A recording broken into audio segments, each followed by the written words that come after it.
The foreign policy styles of President Trump and Democrat presidential nominee Joe Biden are under scrutiny as voters raise concerns about maintaining national security. One America's Hans Hubbard has more.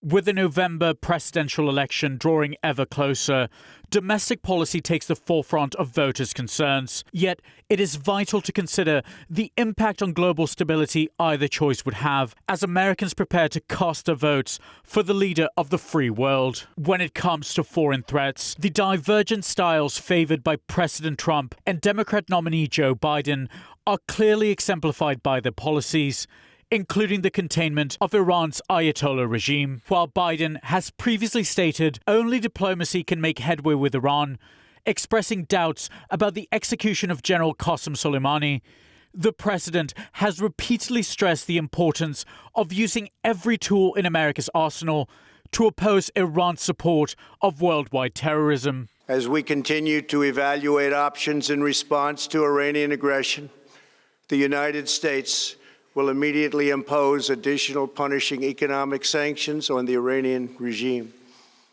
These powerful sanctions will remain until Iran changes its behavior. Meanwhile, both candidates differ widely in their response to the rise of China as a global opponent to U.S. leadership. Biden has repeatedly downplayed the threat posed by China's communist regime and was a constant ally of the country throughout his lengthy legislative career, championing China's trade designation as a most favored nation and helping shepherd their entry into the World Trade Organization. President Trump, on the other hand, has been issuing warnings about unfair trade tactics employed by China since long before he was even a political candidate, and has pursued a policy of containment aimed at reducing the regime's ability to infiltrate global institutions. No administration has been tougher on China than this administration.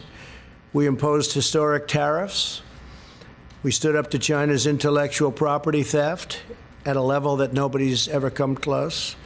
We confronted untrustworthy Chinese technology and telecom providers.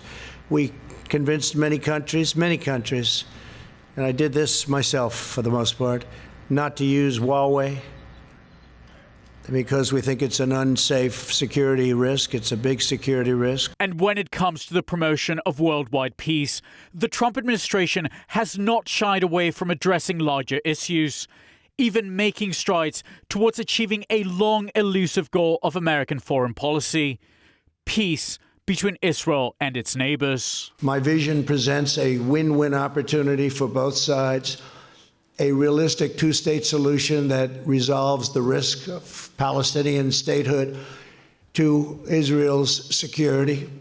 Today, Israel has taken a giant step toward peace. Yesterday, Prime Minister Netanyahu informed me that he is willing to endorse the vision as the basis for direct negotiations. And I will say the general also endorsed, and very strongly, with the Palestinians, a historic breakthrough. In contrast, the Obama-Biden administration was sharply criticized for its numerous missteps in the region, including allowing the expansion of the Islamic State's influence under its watch, which followed Abu Bakr al-Baghdadi's rise to leadership within the terrorist group, an expansion that ended when President Trump ordered his execution by U.S. troops in October of 2019. Hans Hubbard, One America News. Want to see more videos like this? Click on the link below and subscribe to One America News on YouTube, and call your cable provider and kindly demand that One America News is added to your lineup. Call and subscribe today.